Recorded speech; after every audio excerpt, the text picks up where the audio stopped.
Hi, Haunted family. Welcome back to another episode. Don't forget there is still time for you to enter the giveaway. Follow the link that I'll be putting down below to enter to win a really awesome prize pack full of wonderful goodies, most of which is made by your wonderful girls at Haunted Family Podcast. The giveaway will end on Halloween. If you follow us on Instagram, you have seen pictures of a few of the things that we are putting in our prize pack. And I know several of you on Instagram have already shown excitement about us adding them to our eventual Haunted Family Podcast merch store. Don't forget to give us a thumbs up and hit that subscribe button. And without further ado, let's get on with the show. I started experiencing strange things at a very young age. My earliest recollection was when I was around 5 or 6. I grew up in Ontario, Canada, and while sleeping one night, I shared a room with my oldest sister. I woke up to see a very tall man, dressed all in black, standing beside our bed, looking down at us. He wore a jacket, like one would see in one of those 17 or 1800s photos, and had a short top hat on. I remember being very terrified. I tried waking my sister, but did not want to move very much, or really attract his attention at all. The next morning I asked my parents who it was that came into our room in the middle of the night, dressed all in black. No one believed me. I remember being terrified while living in that house, and was very thrilled to learn that we were moving. Nothing significant happened after that, until after I was married and became pregnant with my daughter. The next strange encounter happened while I was staying with my in-laws. They had gone away, and my sister-in-law was afraid to stay in the house on her own. While my husband and sister-in-law were at work, it was around 9 a.m., I was laying in bed, about to get up when I heard a voice in the dining room. The voice said, "Where's Brandy?" Brandy was the family dog that was tied up outside and hadn't barked to indicate to anyone that someone had come into the house. My first thought was that someone had broken into the house, so I pretended to be asleep, hoping that if they saw me, they would run out. All of a sudden, my body got very tense. I could sense someone was standing at the end of the bed watching me. This feeling lasted approximately 2 minutes, when all of a sudden my body relaxed, and I knew I was alone again. I opened my eyes, and sure enough, no one was there.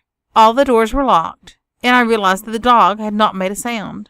Talking to my in-laws, they stated that they had sometimes seen a person in another part of the house out of the corner of their eyes. I also remember sitting in the living room, which was at the front of the house, and I could swear someone was walking up the outside stairs leading to the front door, only to look out and find no one there. My husband and I bought our first home, a townhouse, right around the time my daughter turned 1. Whenever I laid down in the afternoon with my daughter for her afternoon nap, I would always hear someone pacing back and forth in the unfinished part of the basement. Whenever I would get up and go down to the main floor, the pacing would stop. One day, my husband and I planned to be away for the night, but at the last minute decided to go home instead. We arrived home just after midnight. While waiting for my husband to get his keys, I noticed the front curtains move, as though someone had been looking out and had just released them. I mentioned this to my husband, and we both thought that maybe someone had broken in. He already had the keys in the lock and was determined to check. As he tried to open the door, he said it felt like someone was pushing the door from the opposite side. He gave it a very heavy push, and the door flung open. Suddenly there was a very bright flash of light from inside the house. Looking inside, we neither saw nor heard anyone running away. Looking around, I noticed that our staircase light was on, and I mentioned this to my husband. He responded that I must have left it on before we left, to which I replied, "That light has been broken for months. Why would it suddenly come on after all this time?" My husband tries to justify the flash of light as coming from a parking lot behind us. But if you could see the setup of our townhouse, you would understand that this theory was impossible. For the light to reach our front door, it would have to go through a 6-foot privacy fence, down a small hill, around 3 corners, before it could reach the doorway. I had to go in for some minor surgery, and the next morning my husband picked me up at the hospital, dropped me off at my sister's apartment, and left. I fell asleep on the sofa. I woke up around 11 a.m. and lay there with my eyes closed, thinking that I should probably get up and have something to eat, when suddenly I felt something hit the back of the sofa. It was set up so that you could walk behind it to go down the hall to the bedrooms. My body went very tense. I could then hear someone walk from behind the sofa around the coffee table to stand in front of my face. I was laying with my back to the back of the sofa, and my head was on a pillow. Suddenly, someone hit the pillow just in front of my face, twice. My body then totally relaxed, and I knew that I was now alone. I checked out the apartment, and nothing. Next, while staying with the same sister and her family, one Christmas Eve, my daughter and I slept in my nephew's room, while my husband slept on the couch in the living room. My husband is not the type to seek his own comfort at my expense, yet this night he came into our room, saying he could just not sleep, and asked me to please exchange places with him. Not thinking this was strange, or even questioning him, we traded places. I fell asleep, but woke up a short time later. Looking at the clock, it read 12:14 a.m.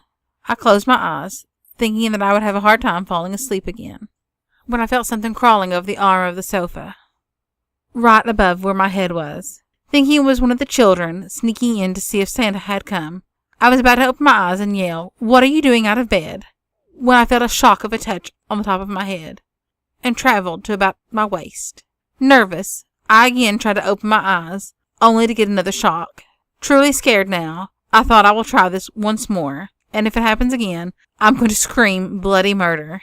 I opened my eyes, and nothing. I looked at the clock, and it read 12:16. I ran into my husband and said, "Don't ask me why, just change places with me." He got up, said nothing, and promptly fell asleep in the living room. I can't explain why any of these things happened to me, but I know that I was not asleep when any of these things happened. My youngest nephew was terrified of that apartment, and when he was around 2 to 4 years old, when he lived there, and there were parts of the apartment he would just not go to. This happened over a span of time from June until October 31st. When I first did a search on the Amity Hall Hotel, I read about how back in the days of the PA canal system, the canal travelers used to stay there, and then, during the Civil War, it was used as a hospital. The first time we went there was in June. My friend had been telling me about it, so we went there as a group. I brought my camcorder and was outside with a girl that was really scared to go in. My battery went dead in about 5 minutes, which I thought was really weird, because a relative had put a battery in it right before I left. The battery was charged and was fine before I left the house. That night, we saw, in the corner of an L-shaped building, very small, bluish lights. The first time I went into the house, a week after my first visit there, was during the day. I'd wandered around it many times during both the day and night, and it was the most creepy place. On the outside is a door at the end of the hall, which is locked shut. Me and a friend, were walking around it, looking for a door that was open. I went around to the front and was standing on the porch, looking at the door. It was completely shut, and suddenly, which seems odd to me now, I had the notion to try it. It seemed ridiculous, especially because it had previously always been locked, but I reached for it, and it easily swung open, revealing to me the beauty within. There is a hall that runs down the middle of the room. On either side are very large rooms. There is a bar on the left, and a kitchen beyond that. There is an old fireplace in the room. The L shape to this building comes from an attachment of the hallway of the hotel rooms, to which I assume is the residential part, as well as the kitchen.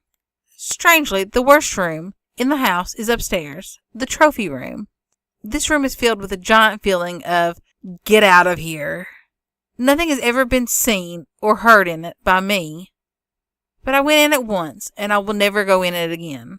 That is how strong the feeling is. I'm not sure if it's anger felt in this room is really from some ghost, or if it's from all the glass and broken mirrors around. It's like you're walking on a crystalline floor about an inch thick. We're walking around, checking doors. I opened the heavy metal door at the back, and we're lingering around a small, awkward room. I looked down the hall into the ominous dark and said, "I'm not going down that hallway." We kept checking other doors and came, not by my request, back to that door. When I looked down the hallway, This time, it was well lit, and I could see everything. There was a small rectangular window in front of the front door at the other end of the hall that let in a great deal of light. But before, this could not be seen. Before, I couldn't even see halfway down the hallway because it was so dark. We continued to check around other doors because we didn't want to climb back around the fallen antique soda machine that lays at an awkward angle stuck between the steps themselves and the railing of the upper part of the staircase. It really looks like it's ready to fall. We went to the door on the right, in front of the stairs, which was locked before, and my friend, for whatever reason, reached out and opened it. She was also very determined to get into the hotel rooms, so we were climbing across little porches separated by railings, and after we already tried all the doors, without rhyme or reason, walked right up to the third one in and opened it with ease. Throughout the summer we went back with equipment, trying to get footage, but nothing works correctly in or around the hotel. I have seen one night the very faint white figure of what appeared to be a woman in the attic window, facing the parking lot. I have seen white flashes of light in the attic windows, facing the road. But the worst time ever was October 11th. It wasn't that cold, but I remember wearing my winter jacket. Me and my best friend since childhood, my boyfriend, went driving up there. We talked about it on the way up there, and then we parked. But for whatever reason, we just couldn't bring ourselves to get out of the car. For some odd reason, we were all scared to death. That night, there seemed to be a battle going on, of energies of good and evil. You could, at the time, actually see in the windows the swirling of something that's hard for me to describe as anything other than something out of this world. There were faint glows fading in and out of the windows, as well as very small but somewhat bright points of light coming from the corner of the L-shaped building. The driver, my best friend, got out of the car and was basically so scared that she just stood there and then quickly got back in the car. Suddenly, my boyfriend screamed. Looking up, we saw something the size of a dog, but it was not a dog, running towards us across the gravel. My friend put the car in gear, and we got out of there as quickly as we could. When I was younger, one night I woke up around 1 a.m. I really couldn't tell you why I woke up, but I woke up very suddenly. Anyway, when I tried to get back into my dream world, I heard a tapping on my window. I'm pretty brave, so I grabbed my knife. I used to collect knives, and I looked outside. No one was there, yet the tapping continued. This continued for 25 minutes, and then suddenly stopped. There was no tree limbs near my window that could have been tapping on the window. By this time I was so scared that I was crying. I stayed up and cried for an hour before I could get back to sleep. I tried to forget this, and mentioned it to no one. My brother and sister used to tease me a lot, and I didn't want them to know about this. A few months later, I had gotten a little disco ball thing that had many colors on it. I discovered that if you hold it down, it would make a funny sound and then change directions. It would only do this if someone would actually push it down. Anyway, after a while, I started having a very hard time getting to sleep. So I just stay up for at least an hour, looking at the colors go round and round on the ceiling. One night, I was watching it spin, and I heard the sound that only happens when someone pushes on it, and the colors started moving in the opposite direction. This scared me a great deal, so I shut my eyes really tight and soon fell asleep. This, too, I kept to myself. When we first moved here, my older sister and I shared a room, and we fought a lot. So eventually, my sister got her own room. But this thing happened while we were still sharing a room. At the time, we had bunk beds, me on top, and one night, around 5:30 a.m., I woke to someone violently pulling my hair. I looked, and there was no one there. I climbed down, and the only thing in Kayla's bed was her doll. I slowly searched the house, only to find Kayla in my mom's room, and everyone fast asleep. I slept in the living room for the remainder of the night, and told no one what happened. On my next birthday, 2 of my best friends came over and spent the night. We were on the top bunk, and my sister stayed in the next room over. We were just chatting, and it was around midnight, when for some reason I looked over at the door, and I could see 2 shadows under the door, as if someone was standing there. I pointed it out to my friends, and yelled to my sister that she didn't have to eavesdrop, that she could just come on in. The shadows moved as if running away. We laughed and went into the next room. My sister was on the floor asleep. I smiled and got down beside of her and told her that we didn't care if she was eavesdropping and that she could stop pretending to sleep. But she didn't stir. We got scared and searched the house, but found nothing out of place. None of us said anything about it again. One night, around 11 o'clock, I was trying to get to sleep, and I heard a sound like someone was running up the hall. Kayla was asleep, my little sister could not yet walk, and my brother was in the shower. My mom was at work. This really freaked me out, and I tried to ignore it. I had a half bathroom in my room, and I hated it. I would always feel uncomfortable in it, and I kept the door shut at all times. In it was an opening mirror that creaked really loud when you opened it. After the running stopped, it sounded like the mirror being opened and closed in my bathroom. I got really scared, and finally, after an hour had passed, I finally went to sleep. The next morning, I got tired of not saying anything about what was going on and told my brother and my sister Kayla. It was then that my brother said that the night before, at around 11:30, after he had got out of the shower, he heard the sound of something about the size of our little sister run into his door. Kayla spoke up and told us that around 12, she heard something that sounded like someone running across her dresser, and that she had actually heard it many times before. We told our mom when she got home from work at 6 a.m. She works nights, and she simply said that it was probably the cats under the house and that none of us had anything to worry about. But none of us really believed that. We all, except for our mom, believed that the house was haunted.